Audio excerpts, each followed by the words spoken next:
નમસ્કાર દર્શક મિત્રો, બોટાદ દસ્તક ન્યૂઝમાં આપનું હાર્દિક સ્વાગત છે। હું છું એલડી મકવાણા। આપ જોઈ રહ્યા છો બોટાદ દસ્તક ન્યૂઝ। હવે પછીના સમાચાર વિગતવાર। પ્રાર્થના કરીને કારમાં બેઠાને ધસમસતો પ્રવાહ તાણી ગયો। અમે ટિફિન સર્વિસથી ગુજરાન ચલાવતા ઘરમાં ટિફિનની રસોઈ બનાવનારા તણાઈ ગયા। હવે મારું કોણ? મારા મમ્મી, 2 બહેનો, દાદા દાદી બધા તણાઈ ગયા। મેં તો આખો પરિવાર ખોઈ નાખ્યો। હું શું કરીશ? મારું ઘરે કેમ ચાલશે? આ વાક્ય છે પ્રિયંક ચૌહાણના। તેમના ઘરમાંથી એક સાથે 5 વ્યક્તિના મોત થયા છે। ગામના પાદરમાં વરસાદના પાણીનો ધસમસતો પ્રવાહ આવ્યો અને ઇકો કાર તણાઈ। કારમાં બેઠેલા લોકો બહાર નીકળી શક્યા નહીં। ગામની જ બીજી 2 વ્યક્તિ મળીને 7 તણાયા। અત્યારે લાઠીદળ ગામ શોકમાં ગરકાવ છે। ઘટના છે બોટાદથી 15 કિલોમીટર દૂર આવેલા લાઠીદળ ગામની। ગામમાં રહેતો ચૌહાણ પરિવાર ગામથી 5 કિલોમીટર દૂર ચાલીને બાલા સુરધન દાદાના મંદિરે દર્શન કરવા ગયો હતો। આ પરિવાર સાંજે પહોંચ્યો। દર્શન કર્યાને અનરાધાર વરસાદ તૂટી પડ્યો, જાણે વાદળ ફાટ્યું હોય। આસપાસના ખેતરો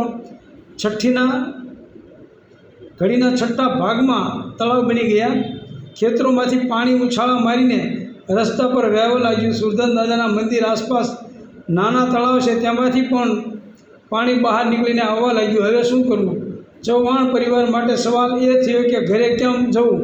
કોઈને ફોન કર્યો અને ઇકો કાર લેવા પહોંચી ગઈ। ઇકો કાર ચાલક સુરેન્દ્રનગરના હતા। તેમની સાથે એક ભાઈ પણ હતા। મંદિર પાસે જે ફસાયા હતા તેમાં ચૌહાણ પરિવારની 5 અને વાયવતા પરિવારની 2 વ્યક્તિ હતી। આ 7 વ્યક્તિ ઇકો કારની રાહમાં ઊભી હતી। ઇકો કાર ચાલકે ગમે તેમ કરી મંદિર સુધી કાર પહોંચાડી। પાછળ લાઠીદળ ગામના 7 બેઠા। હવે ગાડીમાં 9 વ્યક્તિ બેઠી હતી। કારમાં બેઠા ત્યાં કોણ જાણે કેવી રીતે ધસમસતું પાણી આવી ગયું અને આખી ઇકો કાર તણાઈ ગઈ। આગળ બેઠેલા 2 પુરુષ કૂદી પડ્યા, પણ બાકીના બહાર ન નીકળી શક્યા અને ઇકો કાર પાણીમાં ગરક થઈ ગઈ। પાણીનો પ્રવાહ એટલો ધસમસતો હતો કે કોઈને બચાવી શકાય એવી સ્થિતિ નહોતી। સુરધન દાદા મંદિર પાસે રાહ જોઈને ઊભેલા 7 તણાઈ ગયા। આ 7માંથી 6 તો મહિલા હતી। આ આખી ઘટના સામે આવ્યા પછી ભાસ્કર પહોંચ્યું બોટાદના લાઠીદળ ગામે। ચૌહાણ પરિવારને મળીને બધી વાતો જાણી। આસપાસના લોકો પાસેથી એ પણ જાણ્યું કે આખી ઘટના બની કેવી રીતે, શું કહ્યું પરિવારે, શું કહ્યું નજરે જોનારે, આ શું કહ્યું પ્રાંત અધિકારીએ। જાણીએ આજના ગ્રાઉન્ડ રિપોર્ટમાં। ખેતરોનું પાણી અને તળાવનું પાણી કેડી અને નહેરમાં ધસમસતું આવી ગયું અને લાઠીદળ ગામ અંતરિયાળ છે, ઘણા ખેતર છે અને ત્યાં કુદરતી રીતે બનેલી એક નહેર પણ છે। હવે બનાવ જ્યાં બન્યો એ કેવી રીતે બન્યો, આ નહેર કેવી રીતે બની એ અમે જાણવાનો પ્રયાસ કર્યો। જેમણે નજરે આ બનાવ જોયો છે અને બચાવ કામગીરીમાં પણ મદદ કરી તેવા ધર્મેશભાઈ પટેલ અને અમને જગ્યા ઉપર ખેતરમાં કામ કરતા હતા। અમે તેમની પાસે વાત કરી તો તેમણે જણાવ્યું કે ગાડી લાઠીદળમાં નથી તણાઈ, પણ જે લોકો મૃત્યુ પામ્યા છે તેઓ આ જ ગામના રહેવાસી હતા। આ લોકો અમારા ગામથી થોડા અંદરના ભાગમાં જ્યાં બાળા સુરધન દાદાનું મંદિર આવેલું છે ત્યાં દર્શન કરવા માટે ગયા હતા અને ત્યાં આસપાસના નાના તલાવડા પણ વરસાદના પાણીથી છલકાઈ ગયા હતા અને વરસાદ પણ વરસી રહ્યો હતો। તેમણે પ્રયાસો કર્યા કે તેઓ ગાડીમાં બેસીને નીકળી જાય, પણ અહીં ખેતરો ખૂબ જ છે, એટલે ખેતરમાં જે પાણી હોય છે એ આ નહેરમાં જતું રહે છે, એટલે નાના નાના તલાવડા પણ છલકાઈને પાણી વહેવા લાગ્યું અને ખેતરોનું પાણી પણ વહેવા લાગ્યું, જેના કારણે એક મોટો પ્રવાહ આવ્યો અને આ પાણીના પ્રવાહમાં આ ગાડી તણાવવા લાગી હતી।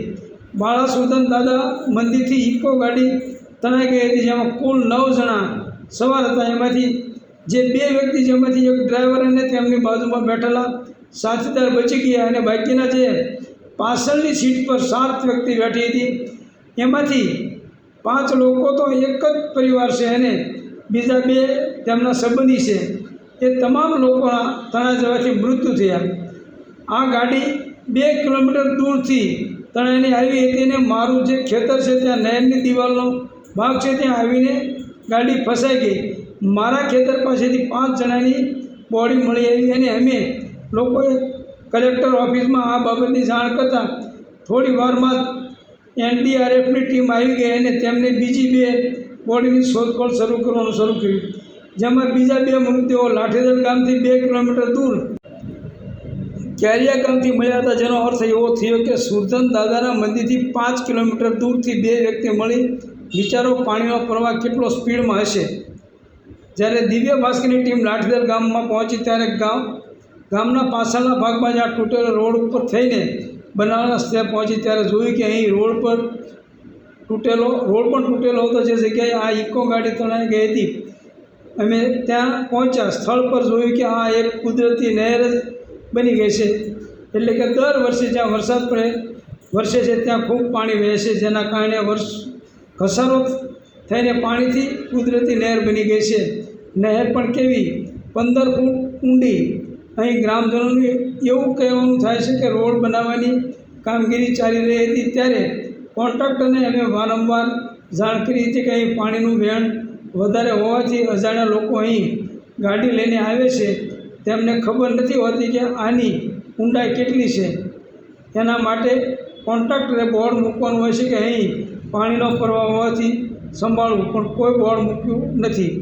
ધર્મેશભાઈ પટેલ કહે છે કે શ્રીજી ઇન્ફ્રા કન્સ્ટ્રક્શન હિરેન પટેલને રજૂઆત કરી હતી કે અહીં રસ્તો બનાવો છો પણ વરસાદમાં સલામત નથી, સાવચેતીનું બોર્ડ મરાવો. લાઠીદળ ગામમાં પણ હાલ કોઈ સરપંચ નથી અને તલાટી મંત્રી છે.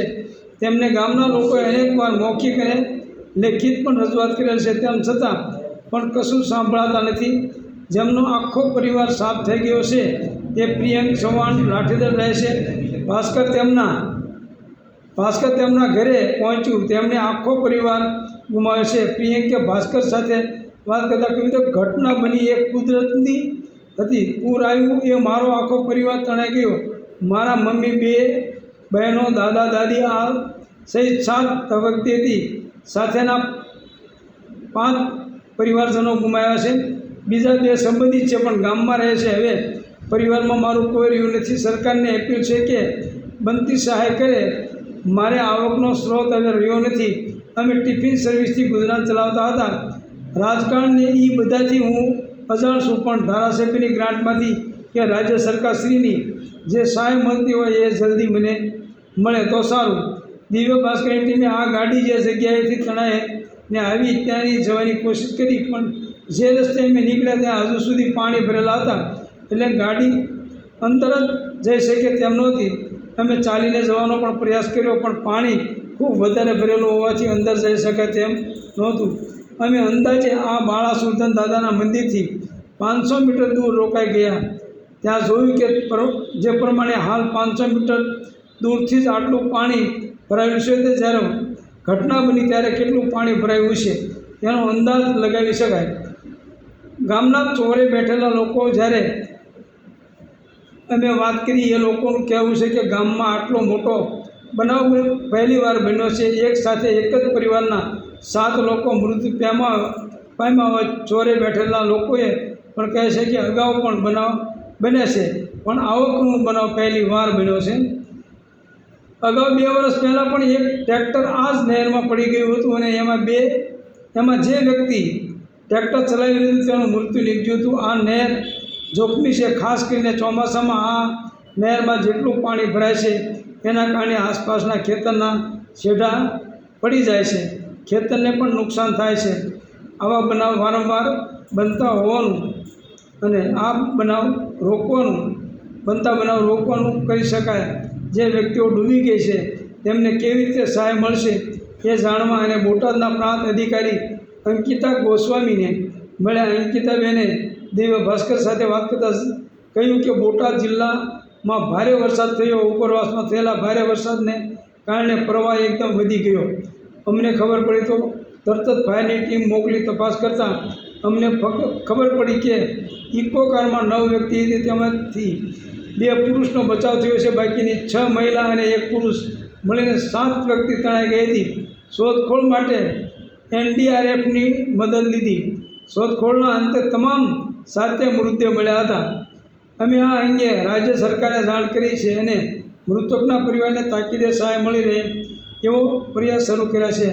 આવા બનાવો રોકવા માટે અમે પોલીસ તંત્રને સૂચના આપી છે કે જ્યાં જ્યાં કોઝવે હોય અને જ્યાં પાણીનો પ્રવાહ વધી જતો હોય ત્યાં એક પોલીસ જવાન અથવા એક હોમગાર્ડ ડિપ્લોય કરે અને અંતરાય મૂકીને લોકોને પાણીમાં જતા અટકાવે. 7 મૃતકોના નામ: ગીતાબેન મહેશભાઈ ચૌહાણ, ઉંમર વર્ષ 48, રહેવાસી લાઠીદળ; હિતુબેન મહેશભાઈ ચૌહાણ, ઉંમર વર્ષ 22, રહેવાસી લાઠીદળ; બાબુભાઈ તુલસીભાઈ ચૌહાણ, ઉંમર વર્ષ 75, રહેવાસી શિવરાજગઢ ગોંડલ; શારદાબેન બાબુભાઈ ચૌહાણ, ઉંમર વર્ષ 72, રહેવાસી શિવરાજગઢ ગોંડલ; કુંવરસીબેન મહેશભાઈ ચૌહાણ, ઉંમર વર્ષ 60, રહેવાસી લાઠીદળ; નયનાબેન યશવંતભાઈ વાવેતા, ઉંમર વર્ષ 45, રહેવાસી વિછિયા; મંજુબેન કનુભાઈ વાવેતા, ઉંમર વર્ષ 72, રહેવાસી લાઠીદળ; સૌજન્ય દિવ્યા ભાસ્કર.